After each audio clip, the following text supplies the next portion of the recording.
Hey there, welcome to day 5. Talking about wine pours, talking about art shows, talking about the coronavirus and being quarantined, all that good stuff. Hope you're hanging in, not going crazy with your family in the house with you, your dogs. They're probably a saving grace actually, unless you have a golden retriever and find that there's hair everywhere and you clean every single day and the hair still doesn't go away. That's my life. I'm going to talk about the Maryland Federation of Art. They are having an art show that opens on April 2nd. Would have been in Annapolis, Maryland, but it has been moved online. Maryland Federation of Art, I have tried several times to get into their juried shows and have not been able to. So this time I did get in, and I was pretty excited about that. It's good to know that artists experience rejection and failure on a pretty regular basis, and you just kind of get used to it. But then when you get over that hump and you do end up getting a piece into a juried show, it's pretty rewarding. So this piece is called Let It Bleed, after the Rolling Stones song. That's actually called do do do do do do do do, and then in parentheses it's called Let It Bleed. I'm sure you've heard it.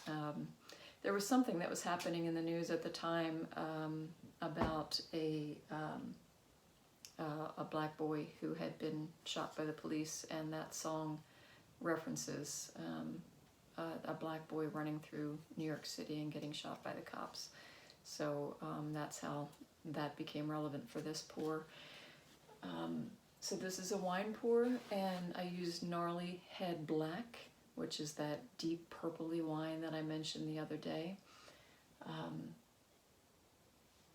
You can see there's a lot of that dark wine that is showing through in the face of the cat. Yeah, very technical zooming. I can't figure out how to zoom with the forward-facing camera. So actually, I mean, this is a pretty simple pour. There is a lot of detail with pencil work to get the fur, but otherwise this is not a pour that took a whole lot of time. Pretty straightforward. Anyway, if you want to go see that show online, pretend that you're there in person. The web address is mdfedart for Maryland Federation of Art, mdfedart.com, and you can preview the show right now, but it officially opens on April 2nd, and the show will be online for a month. You can also purchase artwork there. There's a pretty good selection of art there. It is a national juried show, so it's interesting to see where people come from, not just Maryland, all over the place, all over the country. The other thing I wanted to mention was Delaware Beach Life magazine. If you're familiar with that great magazine, they interviewed me back in February for an article that was supposed to come out, I believe yesterday, the day before, for the month of April. Their first issue. They publish from April to December, and I'm not in it, but from what I understand, it got moved. My story got moved to May, so do pick up a copy of that and check that out next month. Pick up this month's copy. It's a great magazine, especially if you love the beach. Terry Plowman is the editor of that. They do a great job. I wanted to also give you an update on this. This is the one that started the other day when I held it up for you and asked you what you saw. So we've got a little bit more detail here now. It's still a ways to go. So you can see it says COVID right here. I'm starting to work on some of the detail of this beastly looking thing that is going after the doctor. So some details starting to come in, but still a ways to go.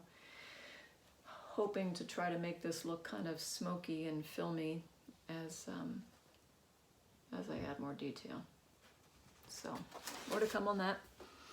And And I guess that's pretty much it.